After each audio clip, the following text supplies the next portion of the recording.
میرے خلاف لال حویلی میں 4 دفعہ ہم جیت چکے ہیں. اب 4 تاریخ کو پھر انہوں نے نکال لیا 4 مرلے کی میری ملکیتی حویلی ہے. بالآخر یہ میرا بسترا جو ہے لال حویلی کی سیڑھیوں پہ لگوائیں گے.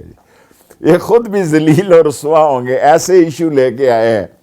اب آپ دیکھیں 6 دفعہ میں اتنا بے وقوف، جاہل، کمعقل، ذہنی پستی کی شکار اور نانسنس گورنمنٹ جس نے عمران خان کو اور اوپر پہنچا دیا ہے، جن کی عقل ہی نہیں کام کرتی کہ کیس مجھ پہ بنائے کہ میں نے بلاول کو بلو رانی کہہ دیا جی.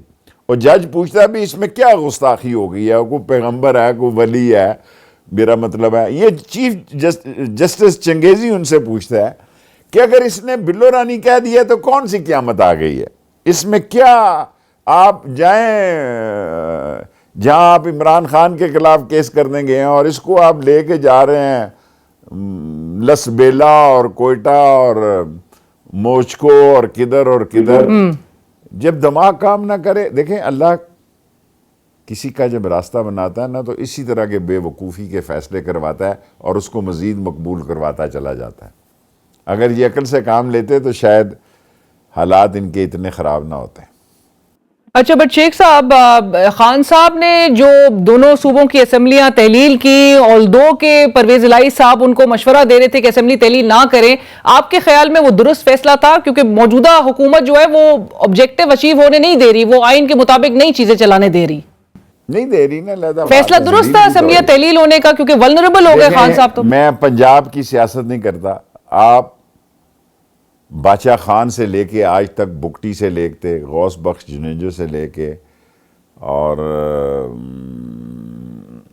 سب سے میری مرکز سے ڈسکس کریں. میں صوبے کے نہ سیاست کرتا ہوں، نہ مجھے صوبے میں کوئی محبت ہے، نہ میں وہاں جاتا ہوں نہ آتا ہوں. میرے لیے بڑا سانیہ ہے کہ ایک طرف کمرہ پرویز الہی کا، ایک طرف شجاعت کا. دونوں کی شادی کا میں فوکل پرسن تھا. دونوں کے گھر دونوں کی بہنیں ہیں اور میں 2 سال 3 سال سے نہیں گیا کہ ایک کے گھر جاؤں گا دوسرے کے نہیں جاؤں گا. تو سوال تو آپ کا یہ ہونا چاہیے تھا کہ یہ بختر بند گاڑیاں کس کے قبضے میں ہیں. سر مطلب کیونکہ محسن نقوی قطع کلامی کی معافی وہیں پہ آ رہی تھی کہ محسن نقوی صاحب کہہ رہے ہیں کہ جی ڈیٹیلز جو ہیں وہ نکلوائی جائیں گی، لیگل ایکشن الاؤ نہیں کیا جائے گا. موجودہ حکومت کہتی ہے ہم نہیں کروا رہے، تو پھر یہ کارروائیاں کروا کون رہا ہے؟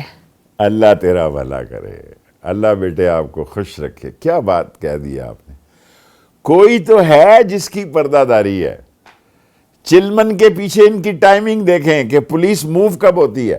میں کیس میں 7 سال قید ہو گیا، آوارہ کلاشنکوف جیل میں تھا، مجھے نکلی 4.5 سال کے بعد وہ وائرلیس کی ایک ڈائری مل گئی. تو مجھے پہلی دفعہ پتہ لگا کہ جو وائرلیس ہوتا ہے نا پولیس کا، وہ بھی نوٹڈ ہوتا ہے کہ ہیڈ کوارٹر کہتا ہے کہ اتنے بندے موو کرو، فلانے نے کہا. ہیڈ کوارٹر کہتا ہے کہ آئی جی کہہ رہا ہے اتنے. چیف سیکٹری اور آئی جی اور یہ تو یہاں تھے نہیں. تو اس وائرلیس کو تو کوئی موو کر رہا تھا نا کہ مارو دروازے کے ساتھ. یہ سارے پکڑے جائیں گے. یہ سب جیلوں کا مٹیریل ہے. مستقبل قریب میں یہ جتنے بے گناہ ہیں اور جتنے چھوٹے چھوٹے کیسوں والے ہیں، اگر میں کبھی حکومت میں ہوا، نواز شریف کے دور میں بھی میں نے 5 سال معافی دلائی تھی. انشاءاللہ جیلیں خالی کروں گا اور ان چوروں کو بھروں گا وہاں. تو سر یہ تمام جو ہے وہ پھر انتقام لیا جائے گا جب آپ لوگ حکومت میں آ جائیں گے؟ دیکھیں یہ فرنٹ مین ہے آصف زرداری کے، سارے منی لانڈرر یہ ہیں.